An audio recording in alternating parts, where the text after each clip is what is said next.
Mana, mana.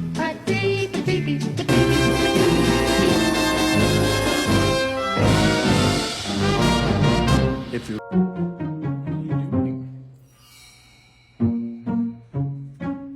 They said it was temporary, just a few weeks, maybe a month. That was 11 months ago. Rachel Martinez still tells people they're looking for the right family for Coby. But here's the thing, the right family has been staring her in the face this entire time, and she refuses to see it.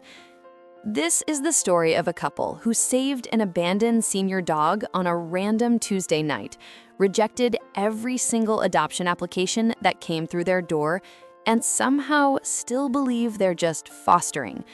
Spoiler alert, they're not.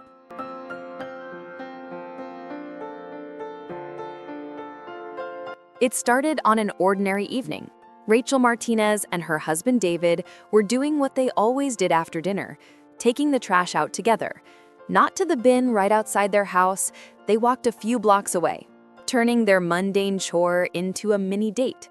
A chance to talk, laugh, stretch their legs. It was their thing. But that Tuesday, as they tossed the garbage and turned to head home, a car screeched to a halt ahead of them. The back door flew open. A dog, old, slow, confused, was shoved out onto the pavement.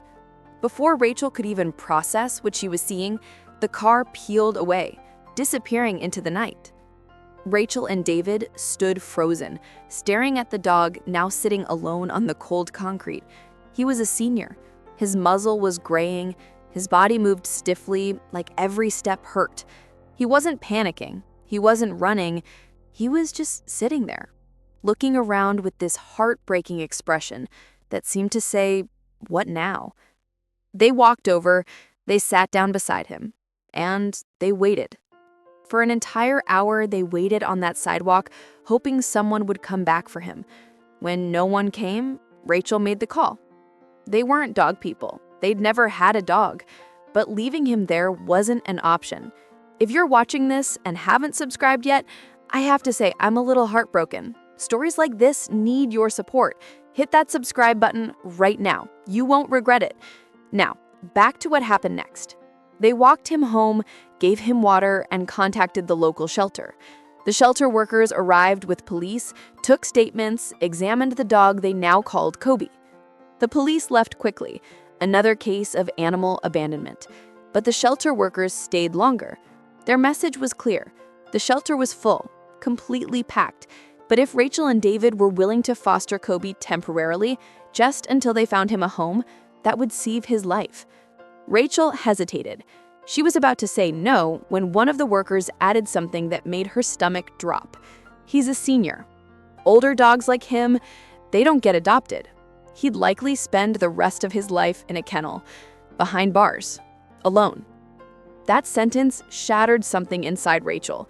She looked at Coby, this gentle, forgotten soul who'd been thrown away like garbage, and heard herself saying, "Okay, we'll foster him, temporarily."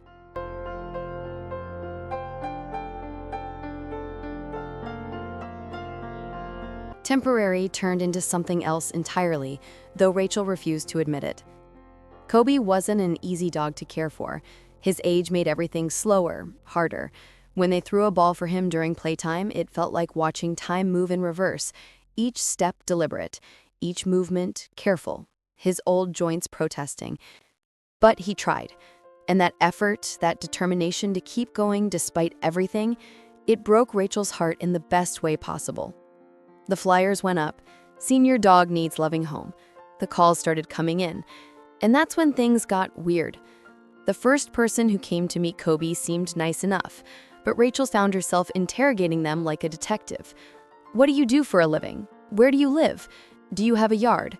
The answers were fine, perfectly reasonable, but Rachel heard herself say, "I'm sorry, I don't think you're the right fit." David gave her a look but said nothing. The second applicant got the same treatment. Again, reasonable answers. Again, rejection. He needs someone with more availability. The third, fourth, fifth applicants, same story. Rachel always found a reason. Too busy, wrong living situation, not enough experience. The excuses piled up like walls around Coby, and David started noticing a pattern. "Rachel," he said one night after they'd turned away yet another applicant, "you realize what you're doing, right?" She stiffened. "I'm making sure he goes to the right home." "You're making sure he doesn't go anywhere." Rachel opened her mouth to argue, then closed it. Because maybe he was right, but she wasn't ready to face that yet. Months passed. 6 months. 8 months. The flyers came down. Rachel told herself she was still looking, still waiting for that perfect family. But deep down, she knew the truth. Coby was already home. He'd claimed his spot on their couch. He knew where his food bowl was. He waited by the door every evening for their walks. He'd woven himself into the fabric of their lives so completely that the idea of him leaving felt like ripping out a piece of her own heart.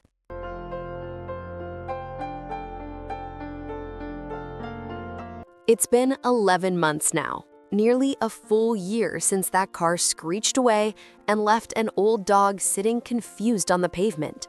And here's the wild part. If you asked Rachel Martinez today whether she's still looking to rehome Coby, she'd say yes. She'd tell you they're waiting for the perfect family. She might even believe it. But here's what she won't admit. Coby sleeps at the foot of their bed every night. David bought him an orthopedic dog bed. Coby never used it once, preferring to stay close to them. Rachel's entire day feels wrong without their evening walk. David researches senior dog supplements during lunch breaks. Last month, someone asked, "When are you adopting him officially?" Rachel panicked, not because she didn't want to, because saying it meant admitting she'd been lying to herself for a year. The truth? Coby found his forever home the night he was abandoned. He just had to wait for his family to catch up. They saved him, yes, but Coby saved them right back. He taught them that family isn't always planned, that love doesn't announce itself with fireworks. Sometimes it creeps in quietly, disguised as temporary, until you realize temporary was forever all along. Today, Coby thrives. His walks are slower, but filled with joy. Rachel still hasn't filed adoption papers, but every single day, she chooses him. Maybe someday she'll make it official, or maybe she'll keep living in beautiful denial, where Coby is technically their foster dog, who just happens to be family. Either way, Coby doesn't care about paperwork. He's home. He knows it, David knows it, and deep down, Rachel knows it too. If this story touched your heart and you're still not subscribed, please don't wait any longer. Hit that subscribe button. Have you ever fostered an animal and ended up keeping them? Tell me in the comments below. If this story moved you, please hit that like button. It helps more people find these incredible stories.